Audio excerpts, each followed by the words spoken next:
සාදු සාදු සාදු. ශ්‍රද්ධා සම්පන්න පින්වත්නි, ඔබ අපි සියලු දෙනාම බුදුරජාණන් වහන්සේ ගැන සදහැසිත උපදවගෙන බුදුරජාණන් වහන්සේ ගැන විශ්වාසයකින් යුක්තව ජීවිතයට පිළිසරණ සොයා ගැනීම පිණිසයි උත්සාහ කරන්නේ. බුදුරජාණන් වහන්සේ ගැන විශ්වාසයක් ඇති කර නොගෙන බුදුරජාණන් වහන්සේගේ අවබෝධය නොපිළිගෙන ජීවිතයට පිළිසරණක් සොයා ගන්න බෑ. පිළිසරණ කියලා කියන්නේ මෙලොව යහපත, පරලොව යහපත, සියලු දුකින් නිදහස් වීම කියන තුනම. ඇතෙමෙකුට සියලු දුකින් නිදහස් වීම මේ ජීවිතයේදීම ලබන්න පුළුවන්. නමුත් සමහර අය සියලු දුකින් නිදහස් වීම මෙලොවදී පරිපූර්ණ කරගන්නට අසමර්ථ වෙනවා. පරිපූර්ණ වෙන්නේ නැහැ සමහර අයට. ඒ සියලු දුකින් නිදහස් වීම පරිපූර්ණ කරගන්නේ මතු ජීවිතයකදී. ඒක ධර්මතාවයක්. සමහර අයගේ ඉන්ද්‍රිය ධර්ම බලවත්. ඒ ඉන්ද්‍රිය ධර්ම බලවත් අය මෙලොවදීම සියලු දුකින් නිදහස් වෙලා පිරිනවම් පානවා. ඉන්ද්‍රිය ධර්ම දුබල කෙනා නිවන් මඟට පැමිණියා වුණත් නිවන් මඟ සම්පූර්ණ කොට පිරිනවම් පාන්නේ ඊළඟ ජීවිතයකදී. ඒක ධර්මතාවයක්. ඒතර බලන්න මෙලව යහපත සපය ගන්නත් ඕන, පරලොව යහපත සැලසෙන්නත් ඕන, සියලු දුකෙන් නිදහස් වෙන්නත් ඕන. ඒක තමයි පිළිසරණ වෙන්නේ. එතකොට මේ පිළිසරණ ලබන්නට තිබෙන්නේ බුදුරජාණන් වහන්සේගේ අවබෝධය පිළිගැනීමෙන්. ඒ අවබෝධය තුල තමයි ඒ පිළිසරණ පිළිබඳවත් ඒ පිළිසරණ ලබා ගන්නා ක්‍රමවේදය පිළිබඳවත් අපට පෙන්වා දෙන්නේ. ඒ භාගතුන් වහන්සේ පෙන්වූ ක්‍රමය, භාගතුන් වහන්සේ පෙන්වූ ආකාරය ගැන නොදැන, ඒක නොවිමසා, ඒ පිළි නොගෙන මෙලොව පරලොව යහපතක් සලසා ගැනීම කාටවත් කිසි කලක කරන්න බෑ.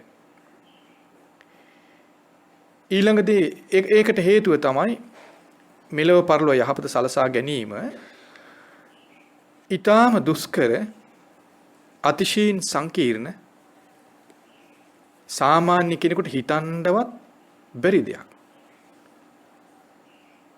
ඒක තෝර බේර ගැනීම දුෂ්කරයි.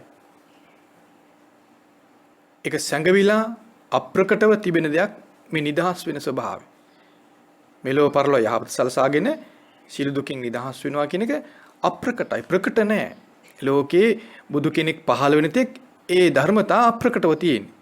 බුදු කෙනෙක් විසින් කරනු ලබන්නේ ඒ අප්‍රකටව තිබුණු ධර්මය, මෙලොව පරලොව යහපත සලසාගෙන දුකින් නිදහස් වන ධර්මය වෙන කෙනෙකුගේ උපකාරකින් තොරව විශේෂ ඥාණයෙන් අවබෝධ කරගෙන ප්‍රකාශ කිරීම. එතකොට අපි ඒ ධර්මය අසා දැනගෙන ඒ ධර්මයේ පිළිපැදීමකින් තොරව ඒ ධර්මයේ පිළිගන්නවා හැරුණු විට අප විසින් කුමක් කිරීමෙන් මෙලොව පරලොව යහපත සලසගන්නද? බුදුරජාණන් වහන්සේගේ වචනේ බැහැර කොට වෙන කිසි කෙනෙකුගේ අදහසක් පිළිගැනීමෙන් මෙලොව පරලොව යහපත සලස ගන්න බෑ. ඉතින් ඒක තමයි සද්ධාවෙන් භාගතුන් වහන්සේගේ අවබෝධය අදාහ ගන්නවා කියලා කියන්නේ. අපිට පෙනෙන විදිහේ සැපක් සොම්නසක් කෙනෙක් විසින් අපට ලබා දෙන්න පුළුවන්. දැන් අපි තුන් යාළුවෙක් මිත්‍රෙක් අපට පුංචි ස්වල්ප සැපක් සොම්නසක් ලබා දෙනවනේ. ඒක පරිපූර්ණ සැපක්ද? නෑ. අම්මා තාත්තා වේවා, ඥාති හිත මිතුරු වේවා, භවභෝග සම්පත් වේවා නේද? වෙන දෙවි කෙනෙක් වේවා, වෙනත් බලවේගයක් වේවා, අපට ස්වල්ප සැපක් සොම්නසක් ලබා දෙන්න පුළුවන්. ඒක ඇත්තයි. ඒක භාගතුන් පෙන්වන ඇත්ත. එහෙම දෙයක් තියෙනවා. සැප සොම්නස තියෙනවා. නමුත් ඒක සියලු දුකින් නිදහස් වීම ඇති කරවන්නක් නෙවෙයි. ස්වල්ප සැපක්, ඊටාම ස්වල්ප සැපක් මෙලව තියෙනවා. ඉතින් ඒකට වසඟ නොවිය යුතුයි. ඒකට වසඟ වෙන කෙනාට අර භාගතුන් වහන්සේගේ මහා ගැඹුරු පරිපූර්ණ පුළුල් අවබෝධය පිළිගන්න හිත නැමෙන්නේ නැහැ. ඒ නිසා මේ මෙලව අපි දකින මේ ස්වල්ප වූ භාගතුන් වහන්සේ ඇතැම් විට අසූචි සැප කියලා කියන්නේ ඒවට. ස්වල්ප වූ සැපය, මේ කාමයන් නිසා ඇතිවෙන සැපය අසුචි සැප කියලායි භාගතුන් වහන්සේ පෙන්නන්නේ. ඒ අසුචි සැපයට ස්වල්ප සැපයට දුකම උරුම කරන සැපයට ගිජු වුණොත් භාගතුන් වහන්සේ ගම්බීර සිළු දුකින් නිදහස් කරවන අවබෝධය අපි පිළිගන්න සමර්ථ වෙන්නේ නැහැ. ඒ නිසා ඒ මෙලව අපි ලබන පතන මේ ස්වල්ප සැපය ගැන ආස කරන්න එපා. ඒ ගැන ආසාව කරන කෙනාට මේ ධර්මයෙන් වැඩක් නැහැ. පිළිසරණක් ලබා දෙන්න දහම් කතාව ප්‍රයෝජනක් වෙන්නේ නැහැ. ඒ නිසා මෙලව අපිට මේ ලබන ස්වල්ප වූ සැප ඊ타ත්ම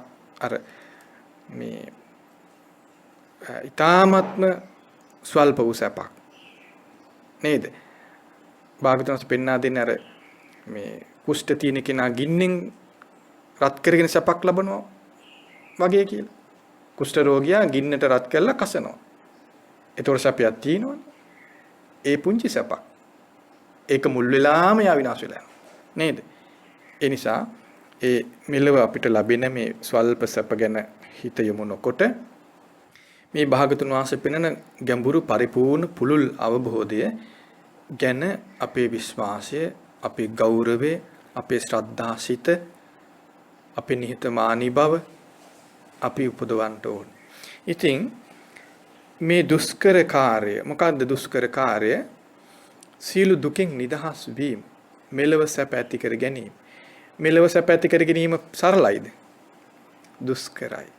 ඊටාම දුෂ්කරයි. දැන් ඔබ දන්නවා ඇති ඔබ කොතරම් දුක් පීඩා සිතින් කයින් විඳින අයද කියලා ඔබම දන්නවනේ. ඒ ගැන රහසක් ඔබත් එක්ක ඔබට නැහැ නේද? අපිත් එක්ක රහසක් තියෙනවා ඔබ දුක් විඳින්නේ නැහැ කියලා. නේද? ඔබ සිතින් කයින් දුක් විඳින්නේ නැහැ කියලා රහසක් අපි එක්ක තියෙනවා ඔබ. නමුත් ඔබ එක්ක ඔබට එහෙම රහසක් නැහැනේ. අන්නේ අවංකකමට එන්න ඕන. ඒකට කියන්නේ අවංකකම. අවංකවම අපි පිළිගන්නවා අපි දුක් විඳිනවා. මෙලොව මේ බොරුවට ලෝකෙට පෙනුනට සිතෙන් දුකක් තියෙනවා. දැවීමක් සිතේ තියෙනවා. එහෙනම් ඒක සහිතව මෙලොව සැපසේ ඉන්නවා කියන එක බොරුවක් නේද? බොරුවක් නේද? හැබැයි මෙලොව සැපක් තියෙනවා. ඒක ස්වල්ප සැපක්. අන්නේ සැප ස්වල්පයක් කියලා දැනගෙන අර සියලු දුකින් නිදහස් වීම කියන දේ ගැන අපිට කැමැත්තක් විශ්වාසයක් එන්න ඕනේ. ඒතර බලන්න මේ මෙලොව සැප පරලොව සැප උපදවගෙන සියලුම දුකින් නිදහස් වීම කියන ඒ ඊටාම දුෂ්කර සංකීර්ණ කටයුත්ත කර ගැනීම පිණිස භාගතුන් වහන්සේගේ අවබෝධය පිළිබඳ විශ්වාස කිරීමකින් තොරව අපට කරගන්න බෑ. ඒතරේ අවබෝධය අපි හොඳින් දරාගත්තොත් භාගතුන් වහන්සේ පෙන්වා දෙන දේ අපි හොඳින් අසා ඒ ධර්මය හොඳින් පිළිගත්තොත් අපිට මෙලව සුවපහසුවෙන් වාසය කිරීමේ ස්වභාවය අපතුල උපදව ගන්න පුළුවන්. එතකොට එයාට පරලෝකදීත් සුවපහසු ජීවිතයක් ලැබෙනවා. පරලෝකට යනවා නම්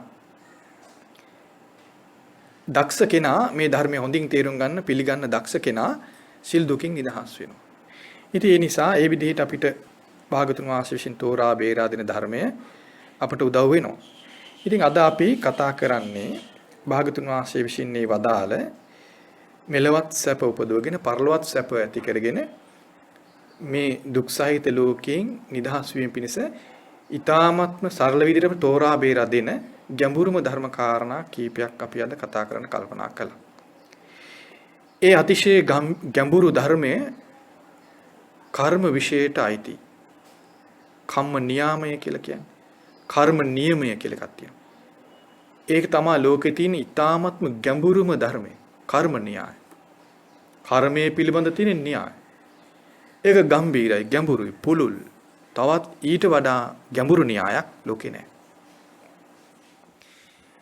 ඒ ගැඹුරු පුළුල් න්‍යාය, ඒ කර්ම පිළිබඳ න්‍යාය ගැන හිතනවත් ඒකේ සමහර පැති විශේෂයෙන් කර්මවල විපාක සම්බන්ධ ස්වභාවය හිතන්නත් බෑ. හිතන්න එපා කියනවා. කර්ම විපාක පිළිබඳ ඊතරම්ම සංකීර්ණයි. නමුත් ඒ කර්ම පිළිබඳව කර්ම විපාක කර්ම පිළිබඳව දැනුමකින් තොරව මෙලව සැප පරලොව සැප ලබා දුකින් නිදහස් වෙන්න බෑ. ඒ නිසා භාගතුන් වහන්සේ මේ කර්ම පිළිබඳ කර්ම න්‍යාය මුළු මොනින්ම පරිපූර්ණ වශයෙන්ම අවබෝධ කරගෙන දෙවි මිනිසුන්ට මේ ගැඹුරු ධර්මය පුරුදු කරමින් අවබෝධ කරමින් දුකින් නිදහස් වීමට ප්‍රමාණවත් වූ දැනුමක් භාගතුන් වහන්සේ පෙන්වා දෙනවා අපට පෙන්වා දෙනවා. අන්නේ දැනුම අපට තියෙන්න ඕන. හැබැයි ඒ භාගතුන් වහන්සේ පෙන්වා දෙන ප්‍රමාණින් එහා කර්ම විශේෂ ගැන කර්ම විපාක විශේෂ ගැන හිතන්න හොයන්න නොයා යුතුයි. මොකද ඒක ගැඹුරුයි හොයන්න බෑ. නමුත් භාගතුන් වහන්සේ පෙන්වා දෙන ප්‍රමාණයට අප තුළ අවබෝධයක් වැටහීමක් විශ්වාසයක් තිබිය යුතුමයි. ඒ ප්‍රමාණයට කර්මය ගැන කර්ම විපාක ගැන දැනුමක් තියෙන කෙනා ඒකාන්තයෙන් සපවත් ජීවිතයක් උපදවනවා. ඉතින් ඒ දැනුම නැතුව බෑ උපදවන්න. ඒ නිසා අපි අද ඉගෙන ගන්න උත්සාහ කරන්නේ කතා කරන්න උත්සාහ කරන්නේ කර්ම න්‍යාය ගැන භාගතුන් වහන්සේ අපට පෙන්වා දුන් කරුණු කීපයක්. කලින් අපි මේ ගැන ඉගෙනගෙන ඇති නමුත් අපි තරමක් දුරට කතා කරන්න උත්සාහ කරමු. ඉගෙනගෙන තිබෙනවා කියලා ඉගෙන නොසලකිලිමත් වෙන්න එපා. මේ ගැන ඉගෙන ගැනීම පරිපූර්ණ වෙන්නේ දුකෙන් නිදහස් වීමෙන්. ඉතින් එතෙන්ට බැවිත් නැහැනේ. ඒ නිසා ඉගෙනගත්ත දෙයට මත් වෙන්න එපා. නේද? ඔබ මේ ගැන දන්නවා නම් ඔබ දුකෙන් නිදහස් වෙලා ඉන්න ඕනනේ. එහෙම නැති බව අපි දන්නවනේ නේද? ඒ නිසා තේරුම් ගන්න අපි මේක දැනගත යුතුමයි. ඉගෙනගත යුතුයි. ඉගෙනගෙන තිබෙනවා නම් අපිට දුක නොදෙන තියෙන්න ඕන. නේ? මේ සිතින් වීම කයෙන් පවා දුක් දෙනවා නම් අපි ඉගෙනගත්ත දෙයක් නැහැ නේ කියලා අපි තේරුම් ගන්න ඕන. නේද? අන්නේ මට්ටමට අපේ නිහතමානීකම ඇතුළේ ගමන් ධර්මයට අපි පුද සත්කාර දෙමින් හිස් මුදුනින් පිළිගන්නවා. අපි දන්න දෙයක් නැහැ. අපි ඉගෙන ගන්න ඕනේ කියන අදහසේ ගෞරවයෙන් ධර්මයේ අහලා ධර්මයේ හැසිරෙන්න පුරුදු වෙනවා. ඉතින් අපි අද කතා කරන්න කල්පනා කළේ මේ භාගතුන් වහන්සේ වදාළ කර්මයේ පිළිබඳ පෙන්නපු දේශනාව කීපයක් අපි කතා කරන්න කල්පනා කළා. නමුත් පිටින්දී අපි එක දේශනාවක නමක් විතරක් මුල් කරගනිමු. අංගුත්තර නිකාය දෙක පොත් වහන්සේගේ සඳහන් වෙන කියන්නේ අංගුත්තර නිකාය චතුත්ථ නිපාතය කියන දේශනා ඛණ්ඩය තුල තිබෙන ဒုတိ ය කම්ම සූත්‍රය මුල් කරගෙන කර්මය ගැන ඊතර දේශනා තිබෙනවා 7ක් තියෙනවා. කර්ම විපාක ගැන දේශනා 7ක් එතන තියෙනවා. එයින් අපි නම් වශයෙන් සඳහන් කරන්න කල්පනා කරේ ဒုတိ ය කම්ම සූත්‍රය. ඊතර අනිකුත් සූත්‍ර තියෙන කරුණුත් මෙතෙන්දී කතා කරනවා. භාගතුන් වහන්සේ මේ දේශනාවේදී පෙන්වා දෙනවා චත්තාරිමානි භික්ඛවේ කම්මානි මායා සයං අභිඤ්ඤා සච්චිකත්වා පවේදිතානි. භාගතුන් වහන්සේ පෙන්වා දෙන මහණෙනි මේ කර්ම හතරක් කර්මයන් හතරක් තිබෙනවා මා විසින් විශේෂ ඥාණයෙන් අවබෝධ කරගෙන විශේෂ ඥාණයෙන් මා විසින්ම අවබෝධ කරගෙන තව කෙනෙක්ගේ උපකාරකින් තොරව මා විසින් විශේෂ ඥාණයෙන් අවබෝධ කරගෙන ප්‍රකාශ කරනු ලබන්නා වූ කර්මයන් 4 දෙනෙක් තිබෙනවා. 4 ආකාරයක කර්ම තිබෙනවා. ඊට පස්සේ භාග්‍යවතුන් පෙන්වා දෙනවා අත්තිබික්කවේ කම්මං කන්හං කන්න විපාකං. මහණෙනි මේ කර්මයක් තිබෙනවා කළු ස්වභාවයෙන් යුක්තයි. ඒ වගේම කළු විපාක වලින් යුක්තයි. ඒ කියන්නේ මේ දුක් ස්වභාවයේ කියන්නේ දුක් ස්වභාවයේ දුක් විපාක වලින් යුක්ත කර්මයක් තිබෙනවා. අත්තිබික්කවේ කම්මං සුඛං සුඛ විපාකං. මහණෙනි මේ කර්මයක් තිබෙනවා සුදු ස්වභාවයෙන් යුක්තයි සුදු විපාක වලින් යුක්තයි. ඒ කියන්නේ යහපත් ස්වභාවයෙන් යුක්ත යහපත් විපාක වලින් යුක්ත කර්මයක් තිබෙනවා. කලින් කිව්වේ අයහපත් ස්වභාවයෙන් යුක්තයි කළු ස්වභාවයෙන් යුක්තයි. කළු විපාක සහිත කියන්නේ අයහපත් විපාක වලින් යුක්තයි. අපි තේරුම් ගන්න දුක් උපදවන කර්මයක් කියලා තේරුම් ගන්න තියෙනවා. ඊළඟට සුදු විපාක වලින් යුක්තයි කියලා කියන්නේ සැප ඇති කරන ස්වභාවයෙන් යුක්තයි යහපත් ස්වභාවයෙන් යුක්තයි කියලා අපි තේරුම් ගන්න තියෙනවා.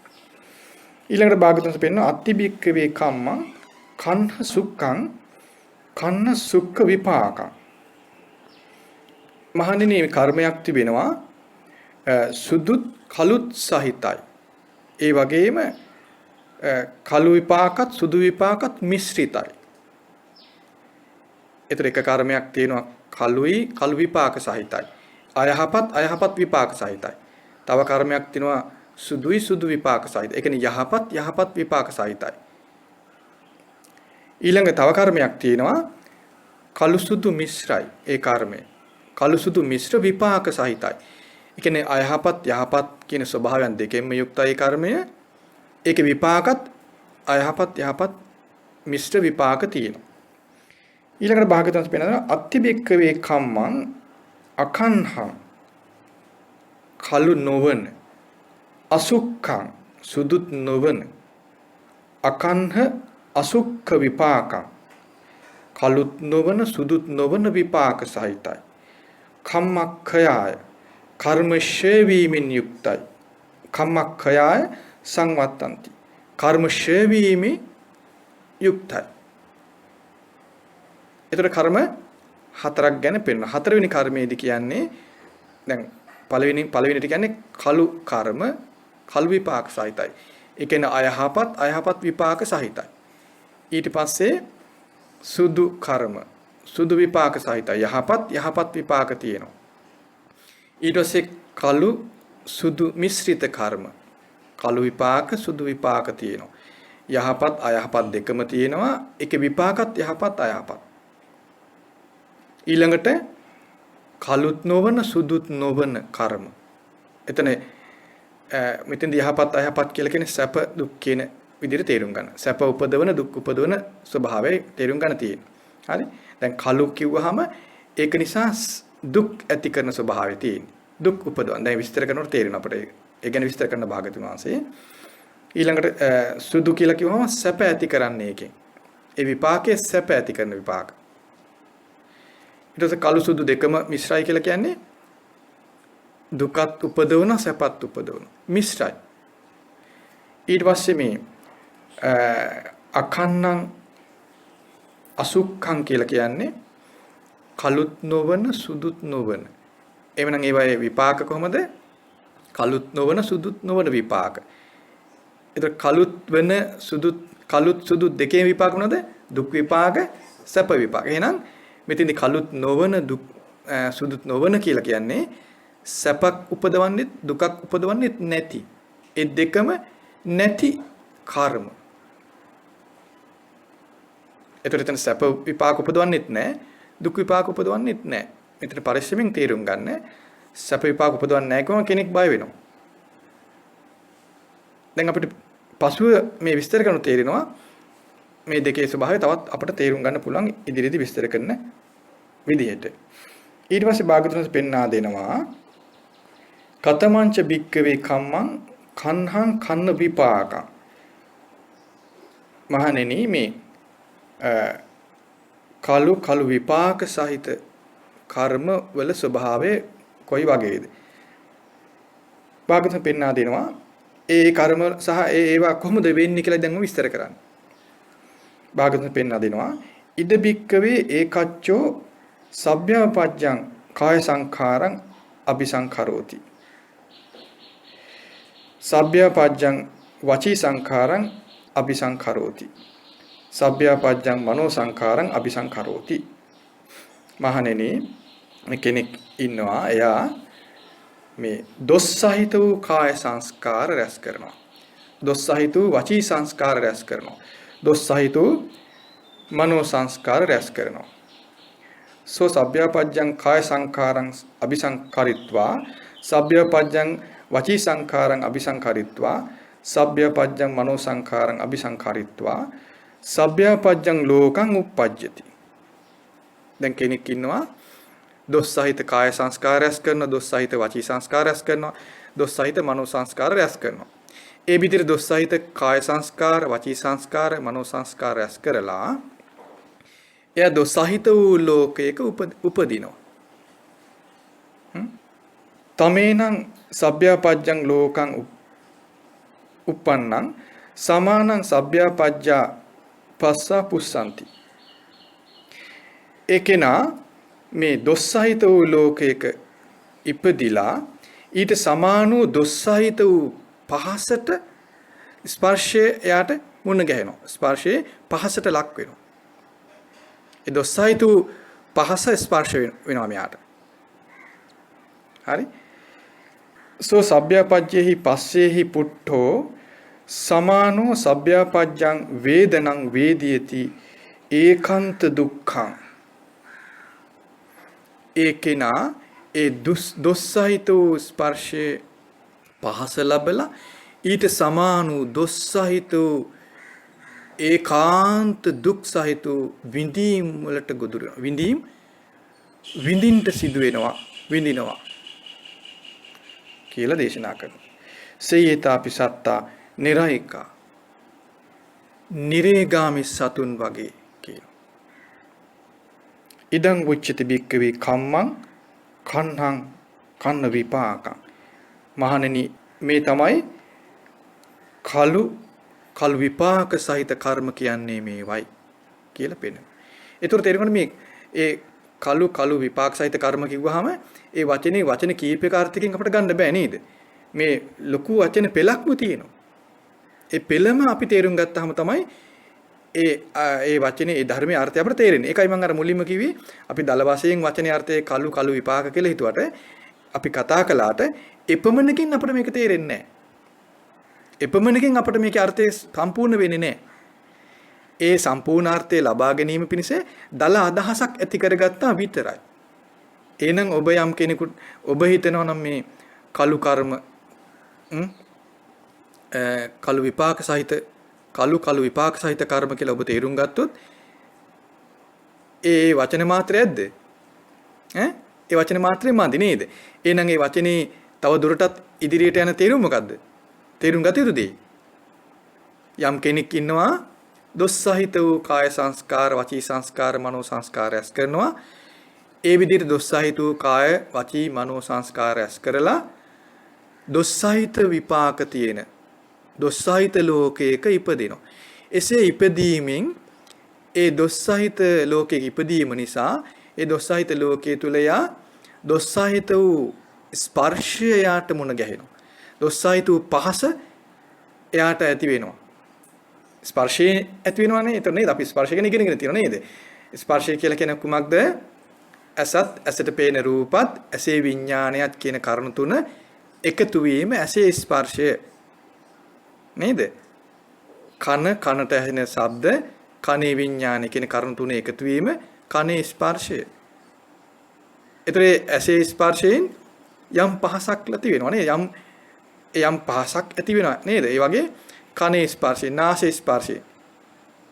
ඒකයි මෙතන තේරුම් ගන්න තියෙන්නේ. ඒ ස්පර්ශ කියන්නේ ඒකයි. ඒතර ඒ ස්පර්ශයට අදාළව දොස් සහිත විඳීමක් විඳින්න වෙනවා. ඒක ඒකාන්ත දුක් සහිත විඳීමක් විදිහටයි භාගතුන් වහන්සේ පෙන්වා දෙන්නේ. ඒ ඒකාන්ත දුක් සහිත විඳීමක් ඇති වෙන්නේ දොස් සහිත කාය කර්ම, වචී කර්ම, මනෝ කර්ම රැස් කරන කෙනාට. අන්නේ විදිහට තේරුම් ගන්න. එතකොට අන්න ඒ බඳු කර්ම වලට තමයි කන්න විපාකම් කියලා මේ කියන්නේ. කලු සහ කලු විපාක සහිත කර්ම විදිහට පෙන්වන්නේ ඒවා. ඒතරේ කොයි වගේ අයද එහෙම කියන්නේ? ඒ ලෝකවල කියන්නේ ඒ ලෝක ගැන විස්තර කරන්නේ නිරේගාමී සතුන්, නිරිසතුන් වගේ කියලා කියනවා. ඒ විපාක විඳින අය. ඊළඟට භාගතුන් පෙන්වා දෙනවා කතමංච බික්කවේ කම්මං සුක්ඛං සුක්ඛ විපාකං.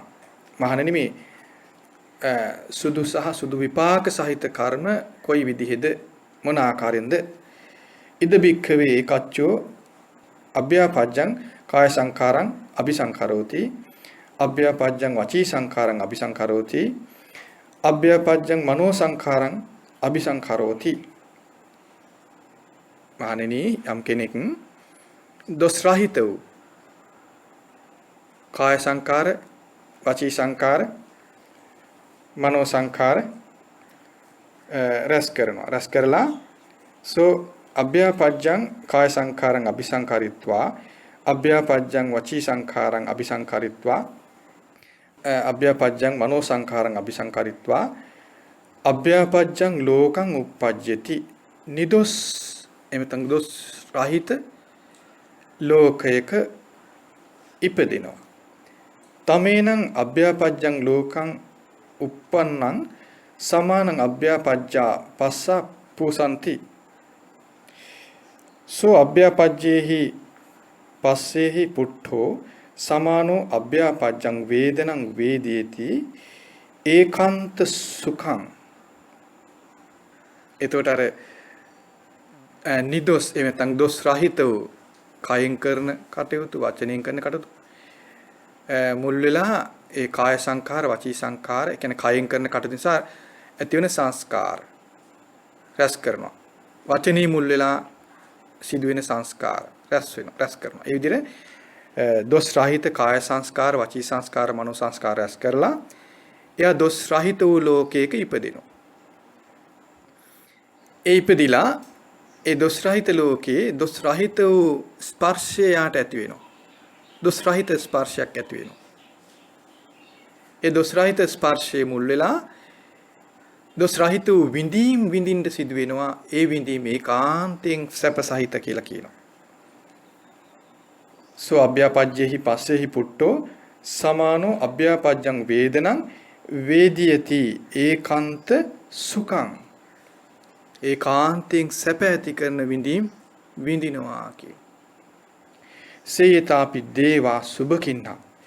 ඒ සුභකින්න දෙවිවරු වගේ කියලා කියන. සුභකින්න ලෝකේ ඉන්න දෙවිවරු වගේ සැප සහිතයි. ඒගොල්ලන්ගේ ඒ විඳී. ඉදං වච්චති බික්කවේ කම්මං සුඛා සුඛ විපාකං. ඒ තමයි මේ සැප එහෙම නැත්නම් සුදු සහ සුදු විපාක සහිත කර්ම කියන්නේ ඒවා කියලා භාගතුන් පෙන්වා දෙනවා. කතමංච බික්කවේ කම්මං කන්න සුඛං කන්න සුඛ විපාකං. මහණෙනි මේ කළු සුදු මිශ්‍ර කළු සුදු විපාක සහිත කර්ම මොනවද? කොයි විදිහේද කියලා දෙනවා. ඉද බික්කවේ ඒකච්චෝ සබ්භ්‍යපච්චම්පි අභ්‍යපච්චම්පි කාය සංඛාරං අபிසංඛරෝති. ඒ කියන්නේ යම් කෙනෙක් ඉන්නවා එයා දොස් සහිත කාය සංඛාර වගේම දොස් රහිත කාය සංඛාරත් රැස් කරනවා. ඊට පස්සේ දොස් රහිත වචී සංඛාර. ඒ දොස් සහිත සහ දොස් රහිත කියන මිශ්‍ර විදියට කාය සංඛාර වචී සංඛාර මනෝ සංඛාර රැස් කරනවා. එයා ඒ දොස් රහිත කාය සංස්කාර වචී සංස්කාර මනෝ සංස්කාර රැස් කරලා ඒ දොස් රහිත කියන ඉබඳු ලෝකයක ඉපදිනවා. ඊළඟට තමේනං සබ්භ්‍යපච්චම්පි අභ්‍යපච්චම්පි ලෝකං uppannං සමානං සබ්භ්‍යපච්චාපි අභ්‍යපච්චාපි පස්සා පුස්සන්ති. ඒතරේ දොස් රහිත කියන ඒ ස්වභාවයෙන් යුක්ත ලෝකයක ඉපදෙලා ඊට සමාන වූ දොස් රහිත ස්පර්ශයට ඇති වෙනවා. සෝ සබ්භ්‍යපච්චහිපි අභ්‍යපච්චහිපි පස්සේහි පුට්ඨෝ සමානෝ සබ්භ්‍යපච්චම්පි අභ්‍යපච්චම්පි වේදනං වේදේති. ඒතර යා අර දොස් සහිත කර්ම රැස් කරලා කයින් වචනයෙන් සිතින් දොස් රහිත වූ ලෝකයක ඉපදිනවා. ඒතර දොස් රහිත ඒ සමාන ස්වභාවයේ ලෝකයක ඉපදිලා දොස් රහිත වූ ස්පර්ශයට මුණ ගැහෙන ලෝකයක ඉපදුනා. එතකොට මේ දොස් සහිත ස්පර්ශයේ මුණ ගැහුනාම දොස් රහිත විඳීම් වලට මුණ ගැහෙන. ඒ විඳීම් විඳින්න වෙනවා. ඒ විඳීම් සැප දුක් මිශ්‍ර විඳීම්. භාගතුන් වහන්සේ පෙන්වා දෙනවා මහණෙනි මිනිස්සු වගේ මිනිස් ලෝකේ මනුස්ස ලෝකේ ඒ විදිහේ ලෝකයක්. ඒ වගේම තමයි සමහර දෙවිවරුන්ටත් ඒ ස්වභාවය තියෙනවා කියලා දේශනා කරනවා. සයේතාපි මනුස්සා ඒකච්චේච දේවා. ඒ කියන්නේ සමහර දෙවිවරු මිනිස්සු ඒ විදිහටමයි මිනිස් ලෝකේ දොස් රහිත විපාක විඳින්න වෙනවා. නමුත් සමහර දෙවිවරුන්ටත් ඒ ස්වභාවය තියෙනවා කියලා පෙන්නනවා. ඒතකොට ඊළඟට ඒකච්චේ විනිපාතික. මේ විනිපාතික සත්වෙන්. ඒ කියන්නේ අපි භාගතුන් වහන්සේ පෙන්වා දෙනවනේ මේ දුගති ලෝක විදිහට පෙන්වා දෙන ලෝක තියෙනවනේ නේද? ඒතකොට ඒ දුගති ලෝක වලින් නිරේගාමී සතුන් ඒකාන්ත දුක් විඳින අය. දැන් හොඳට තේරුම් ගන්න. නිරේගාමී නම් ඒකාන්තම දුක් විඳිනවා. හරි? ඊට පස්සේ සුබකින්න දෙවියන් වගේ දෙවිවරු ඒකාන්තයෙන් සැප විඳිනවා. ඒ සැප විඳීම් තියෙන ඒගොල්ලන්ට. නමුත් දැන් මේ දුක් සහිත දුක් සැප දෙකම මිශ්‍ර විදිහටත් යම් පිරිසක් පෙන්වා දෙනවා. කියන්නේ මිනිස් ලෝකයේ, මනුෂ්‍ය ලෝකයේ දුකත් සැපත් දෙකම මිශ්‍රයි. ඒ වගේම සමහර දෙවිවරු දුකත් විඳිනවා සැපත් විඳිනවා. එහෙනම් දෙවියන් වීම ගැන අපි කල්පනා කරන්න ඕනේ. දෙවිවරු සියලු දෙනා සැප විපාකම ලබන්නේ නේද? ඊළඟට සමහර දුක් සහිත ලෝකවල ඉපදුන සමහර අය ඇතම් විනිපාතකින් කියන්නේ ඒ කොයි වගේ අයද? ප්‍රේතයින්, ප්‍රේත සත්වයින්. සමහර ප්‍රේත සත්වයින් යම් සැපකුත් ලබනවා දුකකුත් විඳිනවා. අපි එහෙම අය ගැන අහලා තියෙනව නේද? අර අපි අහලා තියෙන අර එක්තරා ප්‍රේතෙක් ගැන එයාගේ ශරීරයේ ප්‍රේත ලෝකේ ඉපදිලා නමුත් එයාට අතක්ම වෙලා තියෙනවා රත්තරනේ. ඒ ඇඟිලි වලින් හිතු රස කෑම ලැබෙනවා යාට. සමහර ප්‍රේතයින් ඉන්නවා දවල් කාලේදී දිව්‍ය සැප ලබනවා රාත්‍රී කාලේදී දුක් නිරේගාමී දුක් විඳින ඒගොල්ලෝ. ප්‍රේත ලෝකේ දුක් විඳිනවා. ඒ අය මෙතෙන්ට අයිති වෙන අය. ඒතකොට ඒ බඳු දැන් මනුෂ්‍ය ලෝකේ ඉන්න මිනිසුන් සහ සමහර දෙවිවරු සමහර විනිපාතක සත්වීන් සැප සහ දුක් මිශ්‍ර වූ විඳිනවා කියලා භාගතුන් පෙන්වා දෙනවා. ඒ කුමක් මුල් වෙලාද? සැප සහිත සහ දුක් සහිත ස්පර්ශයට මුණ ගැහෙනවා. ඒ බඳු ස්පර්ශය ඇති වෙන්නේ ඇයි? ස්පර්ශය නිසානේ විඳීම් ඇති වෙන්නේ නේද?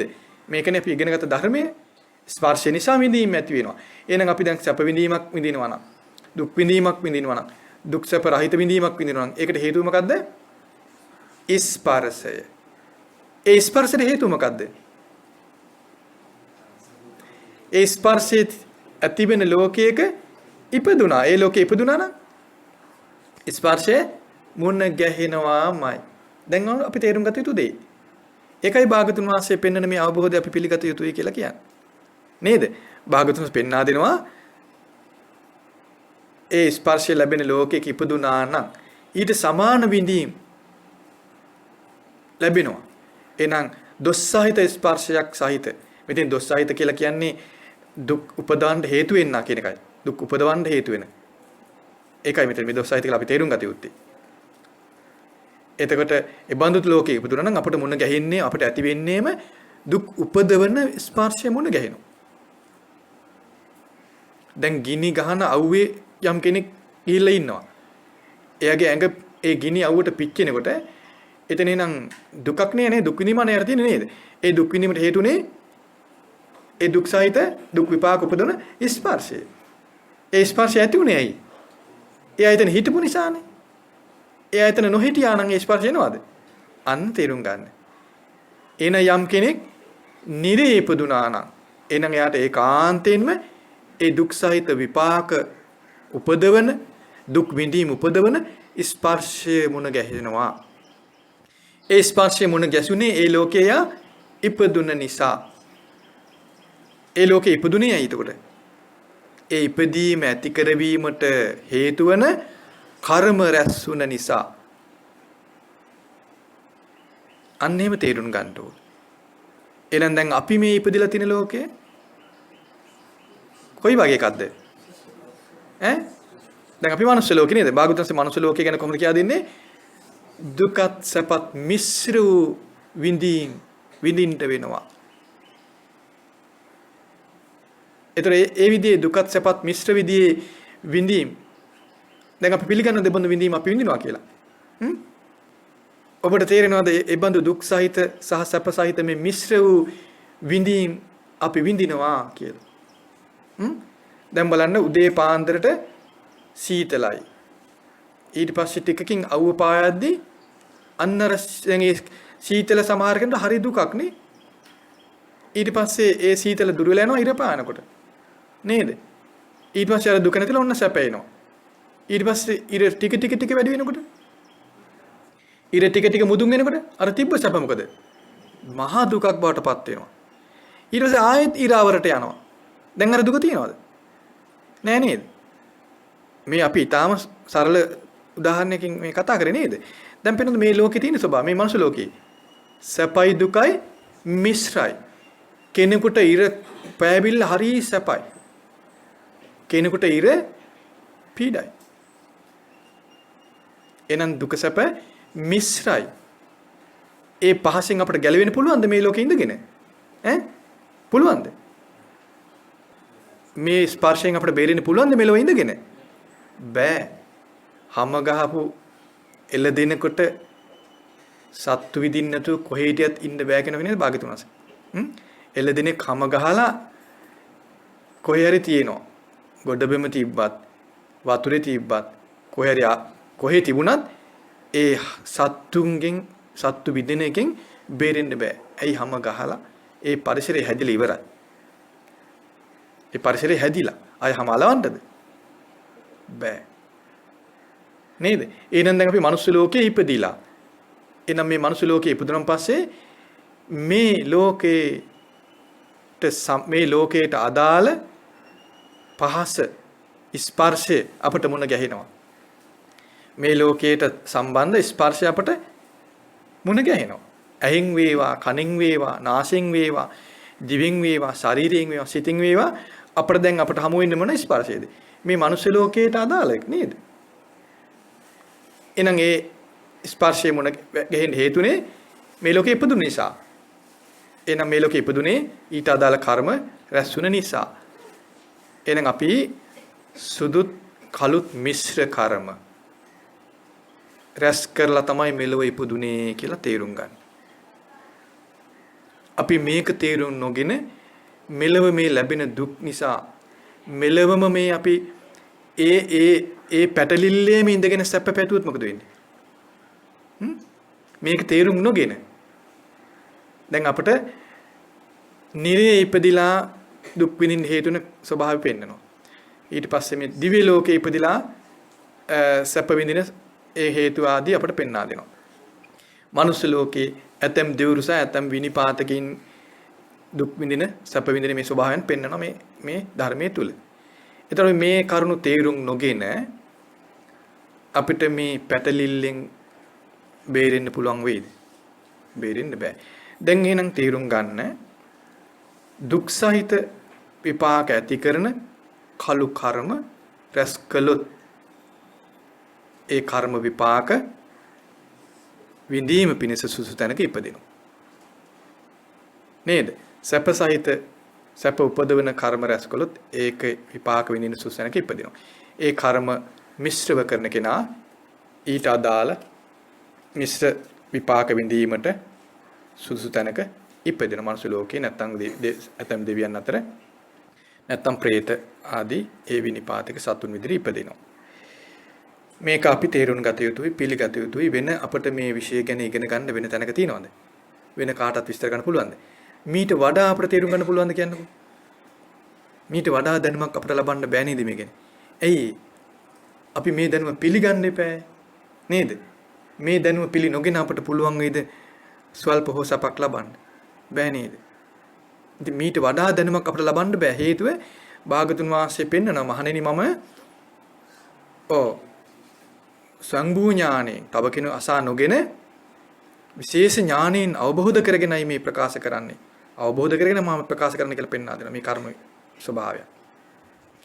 ඒතර අපි ඒක පිළිගත යුතුමයි. මේක පිළි නොගෙන අපිට මේ අපි පැටලිලා ඉන්න පැටලිල්ලෙන් බේරෙන්න බෑ. නේද? අපි අවුව පායද්දී උන්න කලකිරෙනවා පීඩාවටපත් වෙනවා, වහිද්දි කලකිරෙනවා පීඩාවටපත් වෙනවා, මැස්ස වහද්දි පීඩාවටපත් වෙනවා, මඳුරු කද්දි පීඩාවටපත් වෙනවා, යාළුවා hina වුණොත් පීඩාවටපත් වෙනවා, යාළුවා hina නොවුණත් පීඩාවටපත් වෙනවා, තරහකාරයෙක් ළඟින් ගියොත් පීඩාවටපත් වෙනවා නේද? හයියෙන් රතිඤ්ඤා කරලක්පත් වුණොත් පීඩාවටපත් වෙනවා, හයියෙන් වාහනයක් බ්‍රේක් කරොත් පීඩාවටපත් වෙනවා, දූවිලි ටිකක් වෙදෙනවා පීඩාවටපත් වෙනවා. මොකෙන්ද පීඩාවටපත් නොවෙන්නේ? රස කෑමක් ලැබුණොත් සතුටු වෙනවා, නොලැබුණොත් පීඩාවටපත් වෙනවා. රස කෑම වැඩිපුර කෑවොත් පීඩාවටපත් වෙනවා. නේ? ලුණු වලින් පීඩාවටපත් වෙන ලුණු නැත්තම් පීඩාවට වැඩි වුණත් පීඩාවටපත් වෙනවා. පැණි රහෙන් සතුටු වෙනවා වැඩි වුණොත් පීඩාවට මොකකින්ද අපි සතුටු වෙන්න පුළුවන්? මොකකින්ද පීඩාවටපත් නොවෙන්න පුළුවන්? පීඩාවටපත් නොවෙන්නේ මොකෙන්ද මේ මනුස්ස ලෝකයේ මිනිස්සු? නේ? එතන මෙතන පැටලිල්ලක් තියෙනව පේනවද? යමක සැප තව චුට්ටකින් ඔන්න දුක. දැන් මේක තෝර බේර ගන්න බැරි කමක් නේද මේ තියෙන්නේ? නේ? සැපම කිව්වදී ඔන්න දුකක් කියනවා. එහෙම පැටලිල්ලක නේද ඉන්නේ. එහෙනම් ඔන්න ඔය පැටලිල්ල निराකරණය කර ගැනීම පිණිසයි මේ කර්ම විශේෂයට අදාළ මේ ගම්බීර ධර්මය අපි තේරුම් ගත යුත්තේ පිළිගත යුත්තේ. මේ ධර්මයේ පිළි නොගෙන මෙලව සැප ලැබීම බොරු. පරලෝ සැපීම කෙසේවත් නැහෙනි. නේද?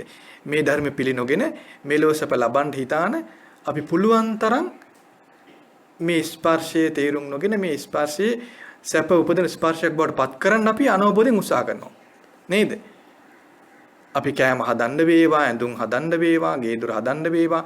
මේ හැම එකක්ම අපි සීමාව ඉක්මවා උත්සාහ ගන්නයයි.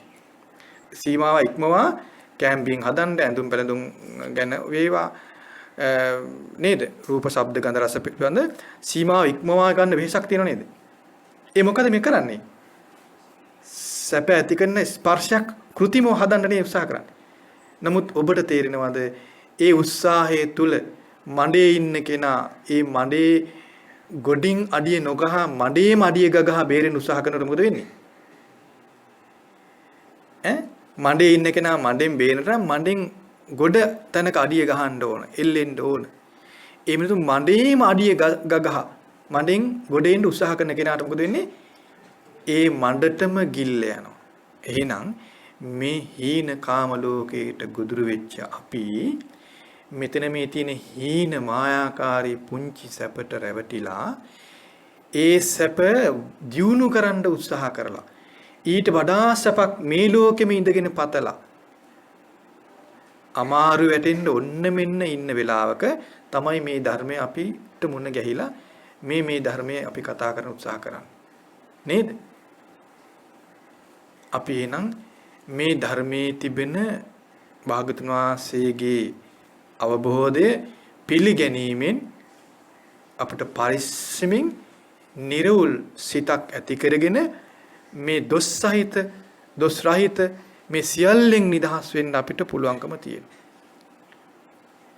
මොකද අපි අසා තිබෙනවා භාගතුන් වහන්සේගේ අවබෝධය තුළ මනුස්ස ලෝකයේ ඉපදුනත් දිව්‍ය ලෝකයේ ඉපදුනත් ඒතන ස්ථිරසාර භාවයක් නැහැ. යම් කර්මයක් තිබුණොත් ඒක විපාක දීලා අවසන් වුනහම එතනින් ඒ ඉපදුන තැනින් චුත වෙනවා. එහෙනම් මිනිස් ලෝකෙත් දිව්‍ය ලෝකෙත් ස්වල්ප කලක් ඉඳලා චුත වෙන කෙනා කොහෙටද යන්නේ කියලා භාගතුන් වහන්සේ පෙන්වා දෙනවා. ඒකට හේතුව මොකද්ද? මේ ධර්මය අවබෝධ නොකිරීම. මේ කර්ම පිළිබඳ මේ ධර්මය අවබෝධ කළ කෙනා කර්ම න්‍යායෙන් බේරීම පිණිස මඟට පැමිණි කෙනා වෙනවා. ඒ ගැන අපි ඉදිරියට තවත් කතා කරනවා ටික දුරකට. එතකොට ඔබට පෙනේ මේ කර්ම න්‍යාය තේරුම් ගන්න කෙනා මේ කර්ම වලින් නිදහස් වෙන්න සුදුසුකම් ලබන්නෙක් වෙනවා. දැන් අපි ඉගෙන ගත්ත භාගතුන් පෙන්නපු තුන් ආකාරයක කර්ම ගැන අපි ඉගෙන ගත්තා නේද? ඊළඟට භාගතුන් පෙන්වා දෙනවා දැන් කර්ම හතරක් ගැන දේශනා කරනවානේ. එන් හතරවෙනි කර්මය කතමංච බික්කවේ කම්මං අඛන්නං අසුක්ඛං අඛන්න අසුක්ඛ විපාකං කම්මක්ඛයාය සංවත්තಂತಿ. මහණෙනි මේ කලුත් නොවන සුදුත් නොවන කලු සුදු විපාක නොවන කර්ම ශේ කිරීම පිණිස පවතින කර්ම මොනවාද කියලා ඔන්න දැන් කියා දෙනවා. දැන් අපි කළු කර්ම ගැන ස්වල්පයක් දැනගත්තා. සුදු කර්ම ගැන ස්වල්ප මාත්‍රයක් දැනගත්තා. කළු සුදු මිශ්‍ර කර්ම ගැන ස්වල්පයක් දැනගත්තා. දැන් අපිට තේරෙනවා මේ ඒ කර්ම තුන තුල හිටියොත් කොහේ හිටියත් හිතන සැප ලබන්න බෑ කියලා තේරුම් ගන්න ඕන නේද? තේරුම් ගත යුතුයි, තේරුම් ගන්න උත්සාහ කරන්න ඕන. මොකද කළු කර්ම කරන කෙනා දුගතියේ නිරේගාමී සතෙක් ඒකාන්ත දුකටපත් වෙනවා. සුදු කර්ම කරන කෙනා ඒවා විතරක් කරන කෙනා සුබකින්න දෙවියන් වැනි දෙවිවරු බවට පත් වෙලා ඒකාන්ත සැප විපාක ලබනවා. ඒ කර්ම මිශ්‍රව කරන කෙනා කළු සුදු මිශ්‍ර කර්ම කරන කෙනා ඒ මිශ්‍ර වූ විපාක ලැබමින් මිනිස්සු විදියට නැත්නම් ඇතැම් දෙවිවරු ඇතැම් විනිපාතක සතුන් විදියට ඉපදෙනවා. එතකොට අපිට මිනිස් ලෝකයේ ගැන අපිට තේරෙනවානේ. තේරුම් ගත යුතුයිනේ. නේද? අපි අඳුරේ ඇස් වහලා ඇස් බැඳලා ඉන්න අය වගේ අඳුරේ අතපොත ගන්න අය වගේ මේක සැප ඇති, එමෙතන මේක සැප ඇති, එතන මේක සැප ඇති කිය සැප පස්සේ කොච්චර අපි එළවන ගියාද? නේද? සැප හොයන අපි කොච්චර ගියාද? නමුත් අපි හිතුව සැප ලැබුණාද? සැප කීපු දෙයින්ම අපට පෙරලා දුක් ඇති වුණා නේද? මෙහෙම ජීවිතේ තේරුම් ගන්න. ජීවිතේ මෙහෙම තේරුම් ගන්න. අපි දන්න දායි නම් අම්මගේ කුසෙන් එළියට එනකොට අපි අඬාගෙන ආවේ ඇයි? දුක පතානද? ඒ දුකට අකමැත්තේ නේද අඬන් ආවේ එළියට? සැප පතාන නේද ආවේ? ඊට පස්සේ අම්මගේ උණුසුම, අම්මගේ ආදරේ මේ ඔක්කොගෙම අපි සැප ලැබුවා. අපිට මේව නිත්‍යයිද? ඊට පස්සේ අපි දන ගාගෙන බඩ ගාගෙන නේද? සැප සොයාගෙන ගියා. ඉගෙන ගත්තා, රස්සාවලට ගියා. සල්ලි හම්බ කරා, දීපල හම්බ කරා. වෙන කාම භෝගී දේවල් ලැබුවා, පැතුවා, හෙව්වා, රැක් ඒවා ආරක්ෂා කරන්න උත්සාහ කරනවා. ඒ ASCII බලන්න කොච්චර දුක් විඳද? ඔය ASCII කොච්චර ඔබ ඇඬුවද? වැළපුණාද? ශෝක කරාද? පපුව බඩ කොච්චර මේ දැවිල්ලට තැවිල්ලටපත් වුණාද? සිහි කරන්න ඒවා. එහෙනම් මේ මනුලොව සැප කියලා ස්වල්පයයි වින්ද කියලා ඔබට තේරෙනවා ඇති. අනාගතේ වැඩිපුර ඉන්නේ සැපද දුකද කියලා කල්පනා කරන්න. අනාගතයේ වැඩිපුර ඉන්නේ සැපද? දැන් ඔබ සැපයි කියලා සොයපු, පතපු, රැකපු දේවල් ඔබට අහිමි වෙන්න පටන් ගන්නවා අනාගතේ. එහෙනම් අනාගත ලෝකය සැප අපෙන් ඈත් වෙන ස්වභාවයෙන් යුක්තයි. මේ විදිහට තේරුම් ගන්න. දැන් භාගතුන් වහන්සේ පෙන්වා දෙන්නේ මේ සැපත් දුකත් එමෙතන මේ කළුත් නොවන සුදුත් නොවන කළු සුදු නොවන විපාක, කළු විපාකත් සුදු විපාකත් නොවන කර්ම මොනවද කියලා තේරුම් ගන්න. එතකොට අපිට අන්න චක්කුම් උදපාදී කියන්නේ ඒක. ඇස ඉපදිනවා කියන්නේ මේක තේරුම් ගැනීම. ඇස ඉපදුන කෙනාට ආලෝකය ඉපදිනවා. ඇස නැති කෙනා ආලෝකය ඉපදිනවද? ඒ අන්ධකාරය තුල ඉන්නේ. ඒ අන්ධකාරය තුල තමයි මේක සැප ඇති කියලා හොයන ගිහිල්ලා දුකටපත් වෙනවා. මේක සැප ඇති කියලා හොයන් ගිහිල්ලා දුකටපත් වෙනවා. අන්ධකාරය. ඒකට හේතුව ඇයි? ඇස නැහැ. ඇස ඉපදිලා නැහැ. දහම් ඇස ඉපදිලා නැති නිසා. ඒ නිසා මේ දහම් ඇස ඉපදින ධර්මය ඔබට උපකාර වෙයි ඒකාන්තයෙන්. ඒ අඳුරෙන් ආලෝකයට පැමිණීම පිණිස. එතකොට ඔබට සැබෑව දකින්න පුළුවන්. ඒකටයි ප්‍රඥාව කියලා කියන්නේ. සැබෑව දකින්න එකටයි ප්‍රඥාව කියලා කියන්නේ. ඒතර භාගතුන්ස පෙන්වා දෙන්නේ කොහොමද? මහණෙනි මේ කළුත් නොවන සුදුත් නොවන කළු සුදු විපාක නොවන කළු සුදු නොවන කළුත් සුදුත් විපාක නොවන කර්ම ක්ෂය කරවීම පිණිස පවතින කර්ම මොනවාද කියලා පෙන්වා දෙනවා. తත්‍ර භික්කවේ යමිදං කම්මං කන්නං කන්න විපාකං තස්ස පහනාය යා චේතනා. මහණෙනි යම් මේ කළු විපාක තිබෙන කර්ම තිබෙනවද අන්නේ ඒ කර්ම ප්‍රහාණය කර ගැනීම පිණිස යම් චේතනාවක් ඇද්ද? යම් පිටං කම්මං සුඛං සුඛ විපාකං තස්ස පහනාය යා චේතනා. මහණෙනි මේ යම් සුදු සහ සුදු විපාක සහිත කර්ම තිබෙනවද ඒවා ප්‍රහාණය කර ගැනීම යම් චේතනාවක් තියෙනවද? යම් පිටං කම්මං කන්න සුඛං කන්න සුඛ විපාකං. මහණෙනි යම් කර්ම තියෙනවද මේ කළු සුදුත් වන සහ කළු සුදු විපාක සහිත කර්ම. තස්ස පහනාය යා චේතනා. අනිබඳු කර්ම කළු සුදුත් මිශ්‍රති කර්ම තියෙනවනේ. ඒවත් ප්‍රහාණය කිරීම පිස යම් චේතනාවක් තියෙනවද? එතකොට දැන් හොඳට තේරුම් ගන්න. යම් කළු විපාක තියෙන කර්ම තියෙනවද? ඒවා ප්‍රහාණය කර ගැනීම සඳහා යම් චේතනාවක් තියෙනවා. යම් සුදු සහ සුදු විපාක තියෙන කර්ම තියෙනවද? ඒවා ප්‍රහාණය කර ගැනීම සඳහා යම් චේතනාවක් තියෙනවා. යම් කළු සහ සුදු කළු සුදු විපාක මිශ්‍රිත කර්ම තිබෙනවද? ඒවා ප්‍රහාණය කර ගැනීම සඳහා යම් චේතනාවක් තියෙනවද? ඉදං බුච්චති භික්කවේ කම්මං අකන්හං අසුක්ඛං අකන්න අසුක්ඛ විපාකං කම්මක්ඛයාය සංවත්තති. මහණෙනි කළුත් නොවන සුදුත් නොවන කළු සුදු නොවන විපාක සහිත කර්ම ශ්‍රවීම පිණිස පවතින කර්ම කියන්නේ අන්න ඒ වාටයි කියලා පෙන්වා දෙනවා. දැන් අප තුළ පෙර නොතිබුණු බුදුරජාණන් වහන්සේගේ අවබෝධය නිසාම අප තුළ ඉපදුණු දැනුමක් අපට තියෙන්න ඕන. පුළුල් දැනුමක් තියෙන්න ඕන මේ ධර්මය පිළිගැනීමෙන්. මේ ධර්මයේ පිළි නොගෙන අපට ඒ පුළුල් දැනුම එන්නේ නැහැ. පුළුල් දැනුමක ස්වභාවය පුළුල් ගැඹුරු දැනුමක ස්වභාවය කොයි වගේද? පුළුල් ගැඹුරු දැනුමක් තියෙනවා නම් පරිපූර්ණ දැනුමක් පුළුල් ගැඹුරු පරිපූර්ණ දැනුමක් තියෙනවා නම් ඒ දැනුමේ ස්වභාවය මොකද්ද? වාද කිරීමකින් තොර වෙන්න ඕන. ප්‍රශ්න කිරීමකින් තොර වෙන්න ඕන. සැකයෙන් තොර වෙන්න ඕන. නේද?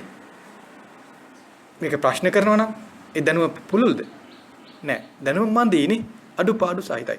දැන් ඔබ යම් යම් විෂයන් ගිහලා ඉගෙන ගත්තා. ඒතර ඔබ මේ විෂය තාම ඉවරද ඉගෙනගෙන? තාම ඔබ ප්‍රශ්න කරනවා. තාම හොයනවා. නේද? දැන් ওই විෂය ඉගෙන ගන්න පටන් ගත්ත මුල් කාලේ ගත අවුරුදු 10 ගණන් පරණයි නේද විෂය? නේද? තාම හොයලා ඉවරද ඒවා? නෑ.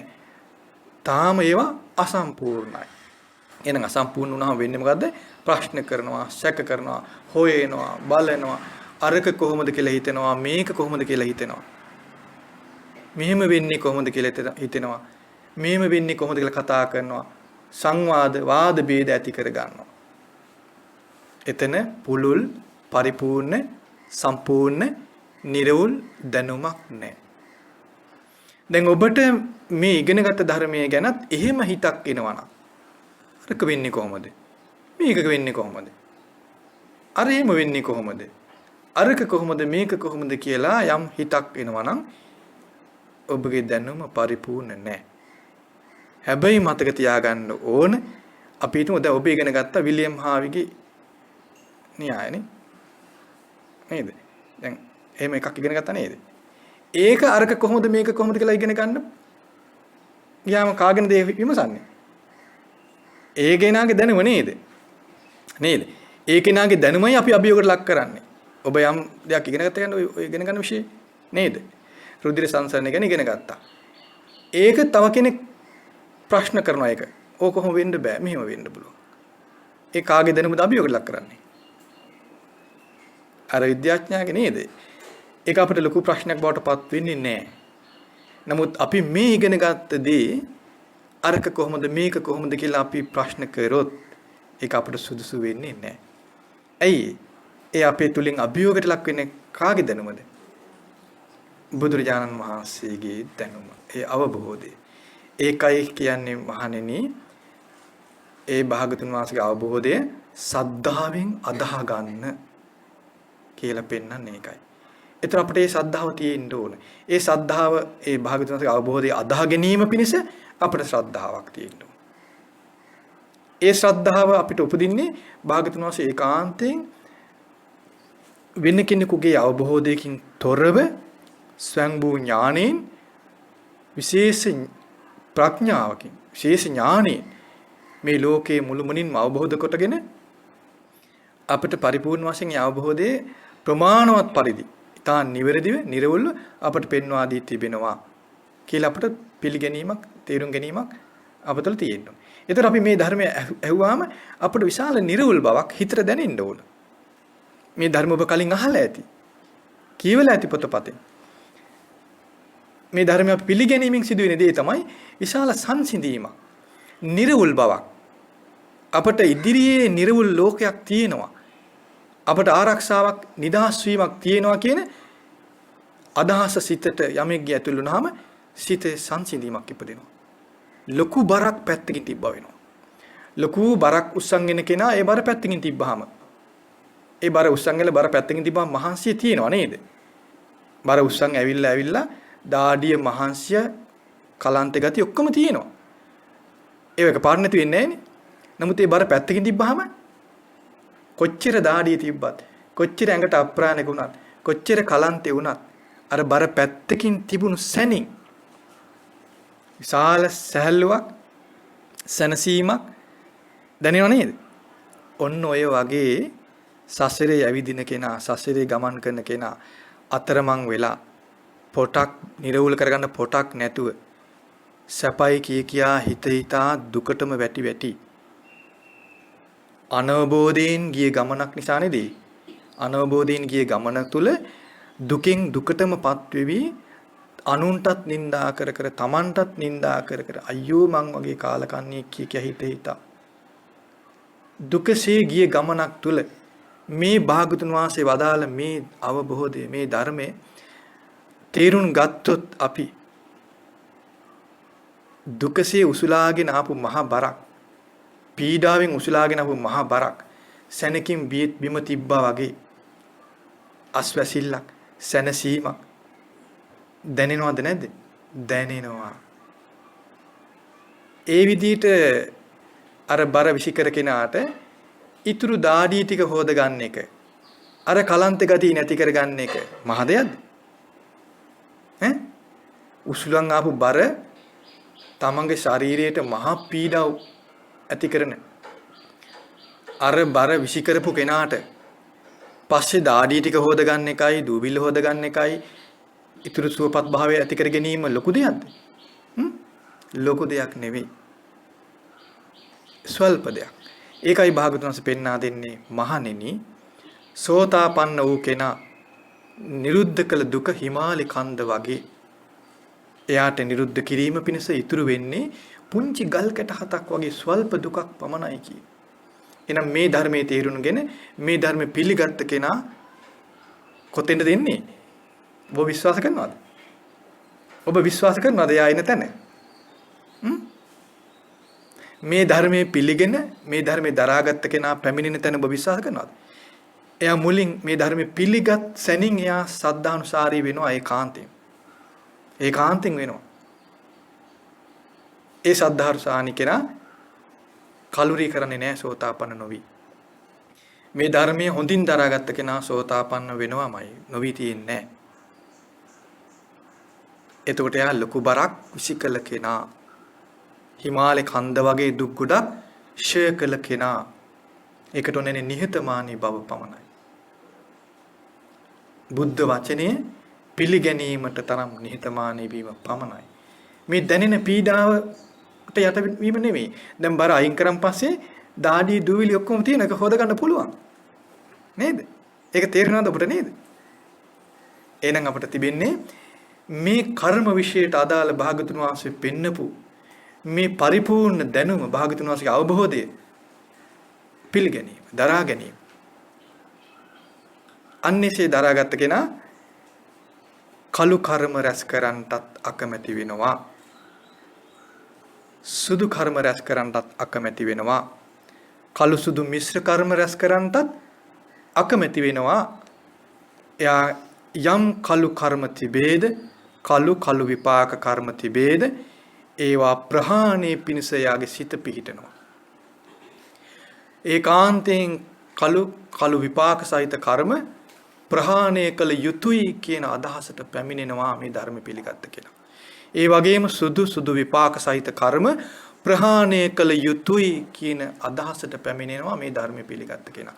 ඒ වගේම කළු සුදු විපාක මිශ්‍රිත කර්ම ප්‍රහාණය කළ යුතුයි කියන අදහසට පැමිණෙනවා මේ ධර්මයේ පිළිගත් කෙනා. එතකොට යා තුල පිහිටනවා කළු විපාක සහිත කර්ම ප්‍රහාණය කළ යුතුයි කියන අදහස සමග ඒක ඡන්දයාගේ ඒක යාගේ ආසාව කළු විපාක සහිත කර්ම ප්‍රහාණය කරන්න ඕනේ කියන ආසාව ඉපදෙනවා. ඒ ආසාව මුල් වෙලා තමයි යාගේ චේතනාව සකස් වෙන්නේ. ඒක චේතනාව. සුදු සුදු විපාක සහිත කර්ම ප්‍රහාණය කළ යුතුයි කියන චේතනාව ඉපදෙනවා මේ ධර්මය පිළිගත්ත කෙනාට. කළු සුදු විපාක ඒ මිශ්‍ර විපාක සහිත කර්ම ප්‍රහාණය කළ යුතුයි කියන චේතනාව ඉපදිනවා. ඒ චේතනාව කුමක් බවටපත් වෙන්නේ? චේතනාහම් භික්ඛවේ කම්මං වදාමි. ඒ චේතනාවත් කර්මයේ බවටපත් වෙනවා. ඒ කර්මය මොකද්ද කරන්නේ? ඒ කර්මය කර්ම ෂේ වීම පිණිස පවතින කර්ම බවටපත් වෙනවා. එහෙනම් හොඳටම තේරුම් ගන්න කර්ම ෂේ වීම පිණිස ඌමනා කර්ම නූපදවා තිබෙන තාක් කළු සුදු ඒ කියන කර්ම රැස් කිරීමෙන් නිදහස් වෙන්න බෑ. එහෙනම් ඒ කළු විපාක සුදු විපාක කළු සුදු මිශ්‍ර විපාක සහිත කර්ම ෂේ කර ගන්නට දුරු කර ගන්නට ඕනේ, නිරුද්ධ කර ගන්නට ඕනේ, ප්‍රහාණය කර ගන්නට ඕනේ කියන චේතනාව යමෙක් තුල ඉපදෙනවා නම්, ඒ චේතනාව බලවත් නම්, ඒ චේතනාව දුර වෙලා යන්නේ නැත්තම්, ඒ චේතනාව ඉටු කර ගන්නා තෙක්ම ඒ චේතනාව බලවත් නම්, ඒ චේතනාව ඉටු කරගත්තන් පස්සේ චේතනාව ඉවරයි නේද? දැන් අනිකුත් තැන්වල එහෙම නෑ. කළු කර්ම සුදු කර්ම ඒවයේ නෑ. ඒවයේ චේතනාව ඉටු කරගත්තා කියලා ඉවර වෙන්නේ නෑ. දැන් අපි හිතන රසබත් වේලා කන්න නැත්තම් ඒක ඉවර වෙනවද? නේද? කළු සුදු කර්ම රැස් කරන්නට ගිහිල්ලා ඒවයේ මුල් වෙලා ඇති වෙන චේතනාවලින් ඒ චේතනාව ඉවර වෙලා යනවද? ඒක මුල් වෙලා තව එකක් නේද? පැටලි යනවා. නමුත් බලන්න මේ කළු කර්ම සුදු කර්ම කළු සුදු මිශ්‍ර මේ කර්ම ප්‍රහාණය කරගන්න ඕනේ කියන චේතනාව යමෙක් තුල ඉපදුනොත් ඒවා ප්‍රහාණය වුණාන් පස්සේ ආයේ චේතන ඉවරයි නේද? බලන්න මේ ධර්මයේ කොච්චර නිවැරදිද, කොච්චර නිර්වුල්ද, කොච්චර පරිපූර්ණද, කොච්චර ලස්සනද. එහෙනම් අපිට මේ ධර්මයේ ඒකාන්තයෙන් නිවන් මාර්ගට පැමිණීමට මේ ධර්මයෙන් තොරව අපට බෑ. මේ ධර්මයට පැමිණෙන්නම ඕන. ඉතින් අපි සෙත් පතනවා මේ සිළු දිනාටම මේ උතුම් ධර්මය පිළිගෙන ඒ භාගතුන් වහන්සේගේ අවබෝධය දරාගෙන ශ්‍රද්ධාව තුළ ස්ථාවරව පිහිටීම පිණිස සිළු දිනාට දුර්ලභ වූ වාග්ය උදා වේවා. සාදු සාදු සාදු